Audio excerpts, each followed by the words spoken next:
pessoal, sejam bem-vindos à continuação da disciplina Ecologia Básica, BI 131. Eu sou o Lucas Paulucci, eu sou professor aqui do Departamento de Biologia Geral, do IBG, da UFV. Só me apresentando rapidamente, sou biólogo, formei aqui na UFV, fiz mestrado em entomologia e doutorado em ecologia aqui também na UFV. Tá? Então, atualmente eu trabalho, né, na minha linha de pesquisa tentando entender como que os impactos de distúrbios, principalmente aqueles antrópicos, ou seja, causados por nós seres humanos, impactam a biodiversidade, as comunidades biológicas e algumas funções e serviços ecossistêmicos associados a essa biodiversidade. Então, bem dentro aí de alguns assuntos que a gente vai tratar mais para o final da disciplina também, de ecologia básica. Por enquanto, a gente vai falar de método científico na aula dessa semana. O título da aula, mais especificamente, é o método científico hipotético-dedutivo, mas a gente vai tratar de uma forma geral de ciência, né, o que é ciência, o que não é ciência, por que a gente vai fazer ciência, por que fazê-la, como fazê-la, tá? E alguns dos aspectos que a gente vai discutir aí, dentre eles, esse método científico conhecido como hipotético-dedutivo. Essas aulas vão ser divididas, né, conforme a gente combinou na 131, essa aula vai ser dividida em aulas menores, né, entre 10 e 15 minutos por aí. Bom, primeiro a gente tem que ter claro o que é ciência.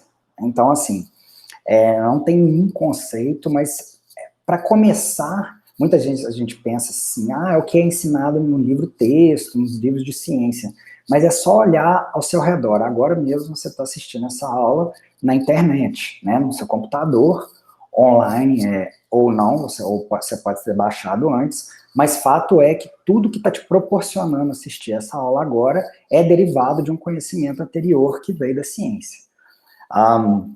Então, por exemplo, o seu computador, o seu mouse, a própria conexão de internet que foi possível, que te possibilitou baixar essa aula ou assistir online. E assim como os materiais que me proporcionaram, a tecnologia que me proporcionou produzir essa aula. Então, o meu próprio computador, os softwares associados, imagens na internet, por aí vai. Tá? Então, mas não só isso. Então, assim, além de um conhecimento com derivações práticas, que são esses exemplos que eu acabei de falar, a ciência nos proporciona um entendimento do mundo natural. E não só através de padrões, ou seja, a gente vai falar muito nisso nessa aula, né, como as coisas são, mas também os mecanismos, ou seja, o que leva as coisas do mundo natural a funcionarem daquela maneira. Tá? Então, assim, e além disso, mais importante do que, não mais importante, mas além disso, né, dessa coisa da gente descobrir como as coisas são e como elas funcionam, o importante na ciência é que isso é feito através de um método, né, um método que é replicável por outros cientistas, então um método científico de sistematização de coleta, de perguntas, de análises estatísticas, tá, e por aí vai.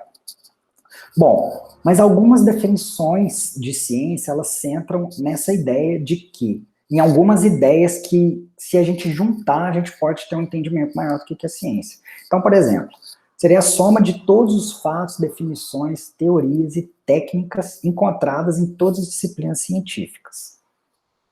Além disso, esses fatos, essas definições, elas são derivadas de observações sistemáticas, então isso é muito importante. Então não é qualquer jeito, que qualquer tipo de observação, qualquer tipo de dado que vai gerar um dado científico.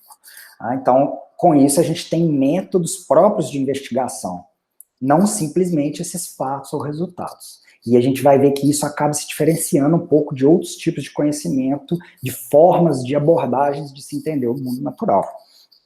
E importante também que outros aspectos fazem parte da ciência, não só essa questão dos dados e de como eles são gerados, né, do método, mas também de como isso tudo de onde isso tudo saiu. Então a gente tem coisas como imaginação, lógica, criatividade, julgamento, metáfora, insight, né, que é essa palavra do inglês, que é aquele estalo, assim, de ter ideias. Isso tudo faz parte do processo científico também.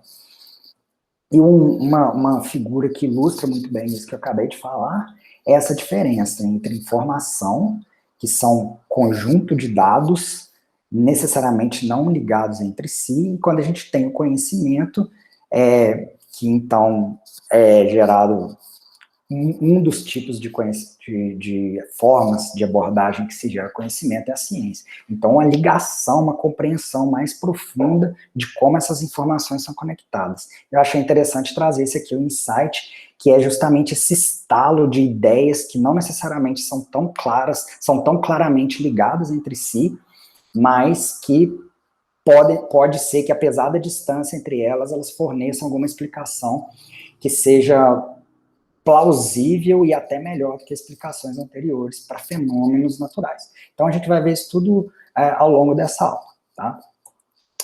E o importante é, como eu já adiantei, é que a ciência é uma das formas de se abordar o universo. Existem outras, eu vou falar rapidamente sobre elas. Uma definição interessante que eu achei, então, que tenta abarcar tudo isso que eu estou falando aqui, que é dessa organização que é o Science Council, é a busca e aplicação, então, o que seria a ciência, né? A busca e aplicação do entendimento do mundo natural e social por meio de um método sistemático baseado em evidências.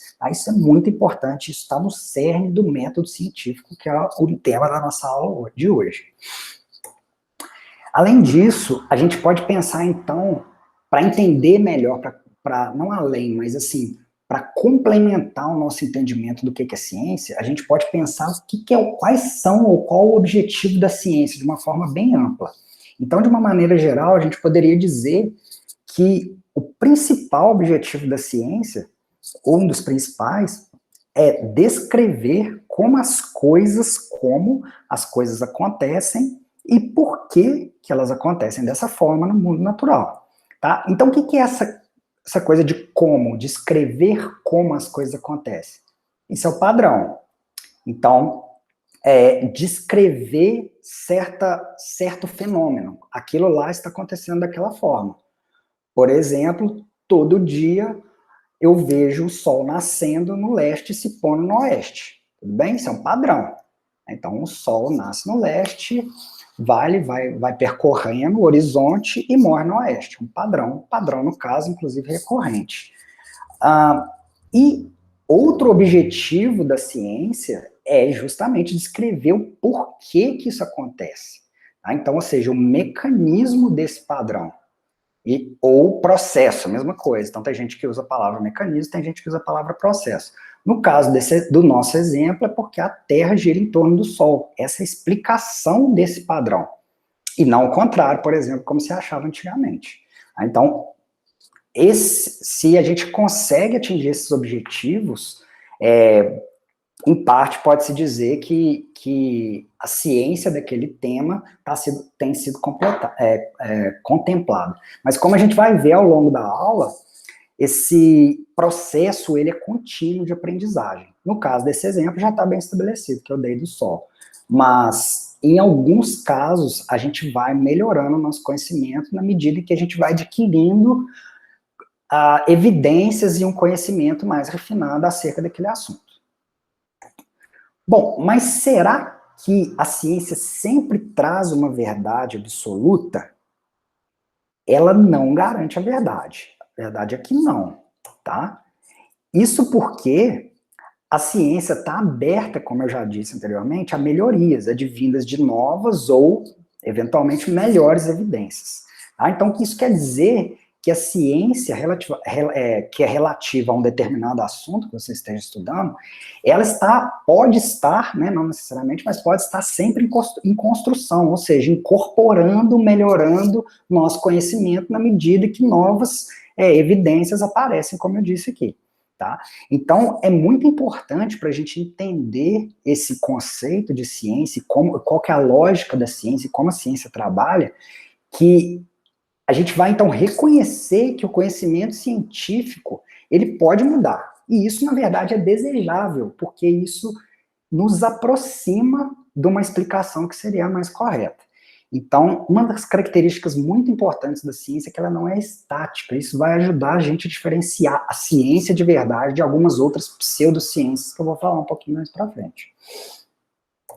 Então, vindo dessa afirmação aqui, a gente pode dizer, então, que a ciência, na verdade, ela fornece a melhor explicação embasada nas evidências que nós temos até o momento, as evidências que estão disponíveis. Então, a gente explica algum fenômeno com base no que a gente sabe, eventualmente até em limitações tecnológicas para aquele momento. Pode ser, como eu disse, que com o passar do tempo, explicações melhores, mais robustas, ou mesmo complementares, não necessariamente diferentes, vão sendo adquiridas por nós, cientistas, através de experimentos e por aí vai, insights, inspirações que outros ainda, porventura, não tiveram. Beleza? E eu queria falar rapidamente o que também não é ciência, que eu acho que isso ajuda para a gente a ter uma imagem mais clara ainda do que é ciência. Por exemplo, a gente tem aqui uma imagem de um recenseador do IBGE, né? Então, vai lá, a gente tem o censo do IBGE, que são dados coletados de forma sistematizada. Então, tem um aparelhinho lá com certas perguntas que levanta a população de uma forma bem completa no Brasil, só que isso não constitui uma ciência, são dados. É um levantamento de dados. Tá? Mas, e assim como um conhecimento sem a sistematização não constitui a ciência. O outro caso, né? Se tem aquele conhecimento, mas não necessariamente se sabe quais são os mecanismos, ou seja, por que aquilo acontece, não se entende os processos por trás daquele padrão. Então, essas palavras são importantes para a gente já ir aprendendo e tendo em mente. Tá? Então, isso aqui é um exemplo do conhecimento popular, como, se vocês digitarem no Google aí, como prever condições climáticas sem ter previsões meteorológicas, algo assim que eu digitei no Google, e aí tem algumas dicas lá, você olha o seu cabelo, se tem indícios de umidade e tal, porque vai chover. Realmente, existe uma correlação, aumentando a umidade, a probabilidade de chuva. Mas isso não necessariamente leva à chuva mesmo, né, claro, e também, nesse caso, não se tem um conhecimento claro do mecanismo que está por trás daquilo. E existem, como eu disse rapidamente, também outras formas de se abordar o universo. Por exemplo, a arte, religião, filosofia, conhecimento popular, que são diferentes de ciência, tá? E a gente vai ver e entender melhor o porquê. Um dos principais pontos é esse aqui. Por exemplo, a religião. Ela não baseia-se em hipóteses testáveis. Para ser ciência, a hipótese precisa ser testável. Então, é necessário que as pessoas consigam testar, colocar essa hipótese à prova. A gente vai falar disso. Então, tentar falsear, para ser mais preciso.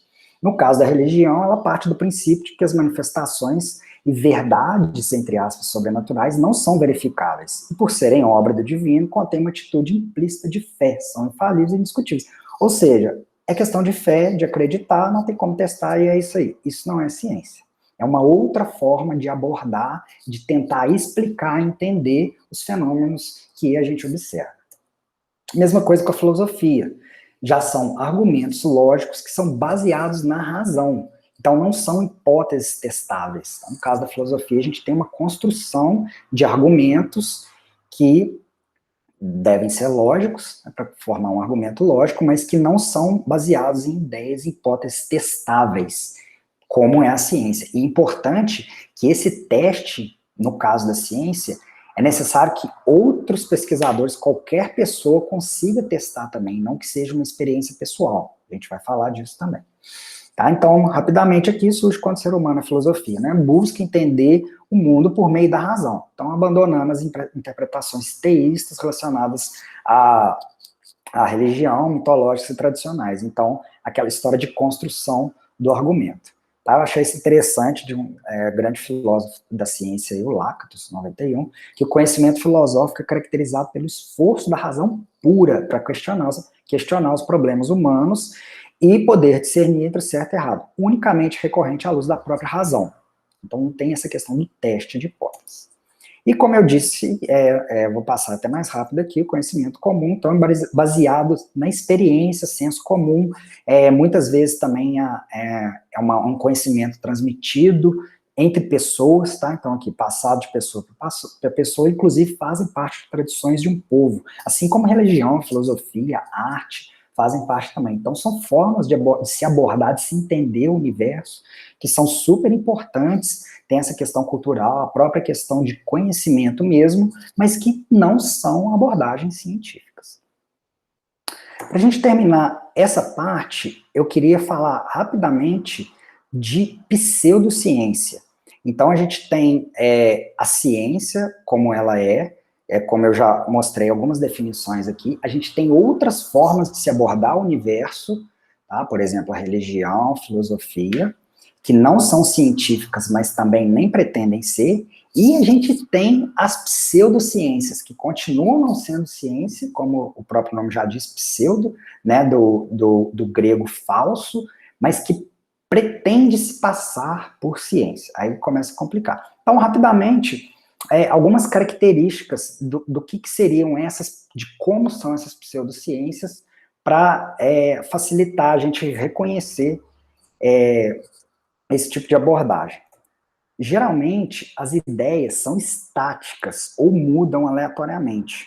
Então, por exemplo, a astrologia, ela não mudou nos últimos 2000 anos. Tá? Muito diferente da ciência, que é um processo em construção, como eu já disse.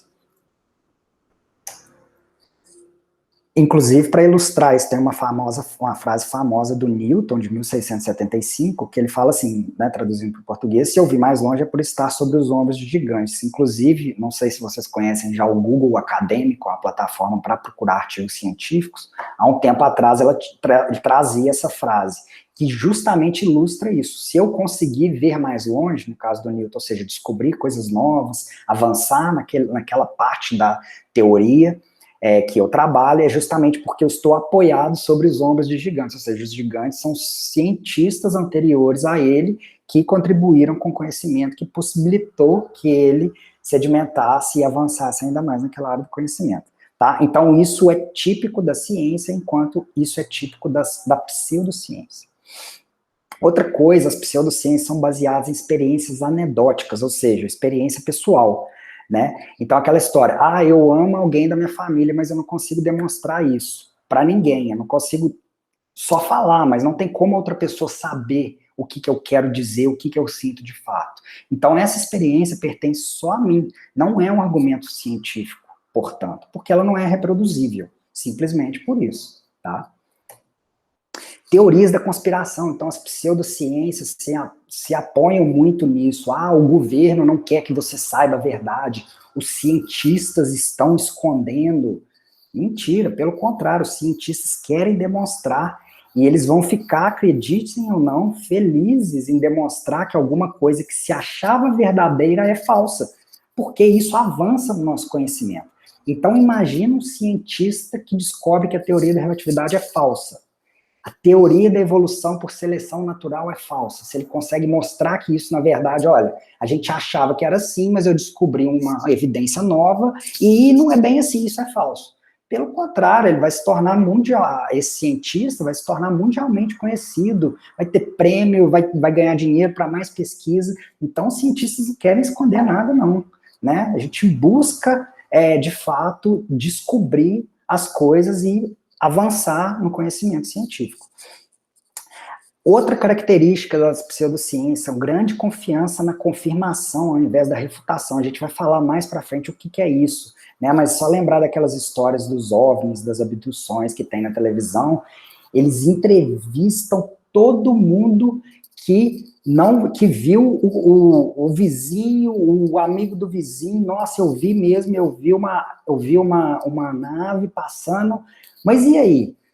Quem viu? Quem já foi abduzido? E os inúmeros vizinhos que nunca viram nada? Será? Por que o pessoal não entrevista? Então, assim, é sempre aquela confiança na confirmação. Pega um, dois que já tem um viés e busca essa confirmação ao invés de rejeitar a hipótese. Vou entrar em detalhe mais para frente sobre isso, está na base do método hipotético dedutivo, que é o que a gente vai discutir na aula de hoje. uma falta de ceticismo, né, muito grande. Então, isso é uma característica da pseudociência. Na ciência, uma das grandes bases de um bom cientista é justamente duvidar de tudo. Isso não é ser chato, gente, é ser cético quanto àquilo, porque se ainda assim, apesar de todo o ceticismo, aquela ideia se mostrar robusta, é porque então tem uma grande evidência dela ser verdadeira. Já as pseudociências não gostam de ceticismo, né? Aquela história, vocês duvidam de tudo, é assim, mas por que ficar investigando isso? A gente já viu que é verdade. Isso é uma característica. E para ilustrar, eu queria, sobre essa questão do ceticismo, inclusive, queria sugerir aqui o livro do Carl Sagan, O Mundo Assombrado pelos Demônios, muito bom, que ele fala muito sobre o ceticismo e a importância disso na ciência. E, além disso, a pseudociência reivindica ser científico. Então, ela busca uma roupagem de ciência. Então, como eu disse, outras formas de se abordar o universo, elas não são ciência, mas não tentam ser ciência. A arte não tenta se passar por ciência, por exemplo. Né? Mas algumas pseudociências, elas trazem uma roupagem, tentam se passar por científico, que na verdade não é. Então, só alguns exemplos de pseudociência que são mais famosas aqui entre nós. Por exemplo, astrologia e homeopatia. E aqui só uma tirinha para ilustrar isso, né? Então, conte-me um segredo do universo. Ciência não é opinião, então não depende da opinião e da vontade de ninguém, né? São fatos, argumentos e teorias baseados em evidência. Tá certo? A gente volta daqui a pouco para a próxima parte, que é a continuação dessa aula.